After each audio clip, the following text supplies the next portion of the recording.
Hey everybody, I'm here with another video, an update to my Gamo Fusion Swarm Gen 2. I had previously posted videos about the my problems with the autoloader, but I've been to the range and I figured some things out that I want to talk about. I previously theorized that the breech where you load the pellets, that the hole was maybe under tolerance, maybe it was a defect because the seating force was too much for the plastic autoloader. I think that may be sort of true, but it has to do with the pellets. So let's talk about the first thing. I got 5 different pellets I've been playing with for a long time. These first pellets, these RWS Hypermax 9.9 grain ballistic alloy, they just don't load well. I'll never use these again. The loader struggles to fit them in the breech and they just fall out. So I'll never use these again. I don't recommend them. These ones, early on when I had purchased the gun, maybe before it was even delivered, shipped to me, I saw some YouTubers who recommended these pellets for Gamo. But I have not had good success with these because I tried so long with these. This may have been the biggest source of my problems. I maybe 2 or of the 3 autoloaders that I supposedly broke maybe weren't broken. It's just continually trying to use these things. They don't fit, and the autoloader won't load them in the breech, and then they just fall out. So I'll never buy these again. Let me jump over to these. These are Lancer Tactical. These are sold as long range pellets. They're heavier, 18.5 grain. You could see that they're a much longer pellet. They have a long tail compared to a normal pellet. I don't know if I need the 18.5 grain. It seems counterintuitive to me to use a heavy pellet for longer range because in theory they should have more drop. But anyways, regardless, they're a great pellet, load beautifully into the magazine, and they shoot consistently. Excellent pellet. I highly recommend it. But this is the first of 2 pellets that I will only use in my rifle from now on. This is the Field Target Trophy Power Copper 14.66 grain. These are awesome, super consistent, and they load every single time. Great pellets. I will only use these going forward, and I will only use these. These are the Field Target Trophy Green.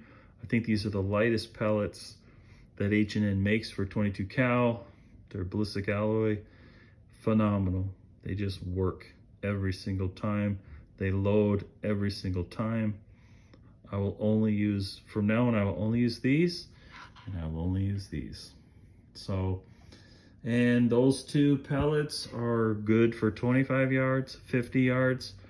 And then at the end of my roughly 2-hour target shooting session, just for giggles, I took maybe 10 or 15 minutes, quickly doped the scope out to 100 yards, did not adjust for, left or right correction or anything, just doped it out for the distance, and I think I landed 3 out of 6 shots on the target from 100 yards. So to be continued. Yeah, my scope here. I'll do another video on this. This is a UTG scope. I think I bought it for about 150 bucks. It's great. I'll do a separate video on this. And I also bought a screw component for this trigger and was able to back off the trigger pressure to just under 2 pounds. But this gun does not like to be finessed. The trigger doesn't like to be finessed with gentle, slow squeeze. It likes to be quick pull.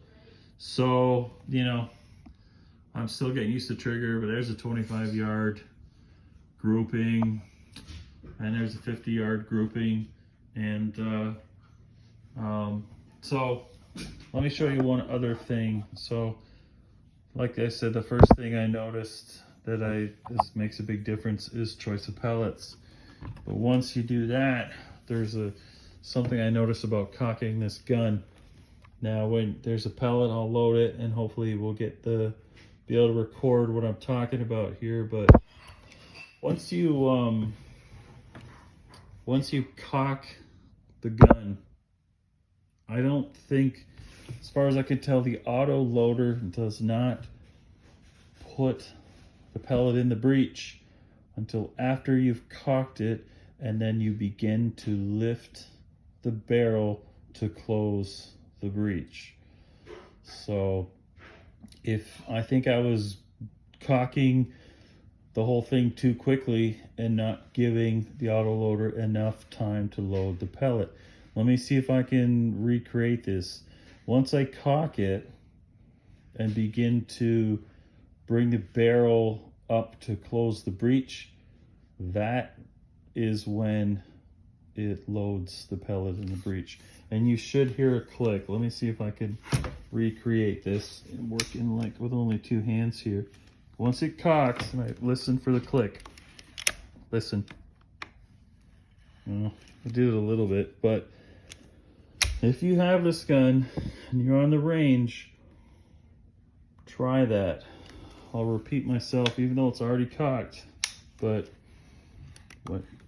let's just pretend here. Once you cock the gun, try this on the range. Bring it back slowly and you will hear a little click sound as it seats the pellet, and then, you know, bring it back, close the breech quickly. And I think you'll find that with a choice of pellets that tend to be more consistently loading, and if you use that little technique to bring it back slowly and listen for the seating of the pellet, I think you'll find that all of your problems, it solved all of mine. I was able to get through roughly 2 hour target shooting sessions at my hunting club range without any issues whatsoever. It was wonderful. So anyways, I appreciate everybody's comments. We've kind of started our little community, and I appreciate everybody's comments and feedback, and would like to know what everybody's opinion is on this. Have a good day.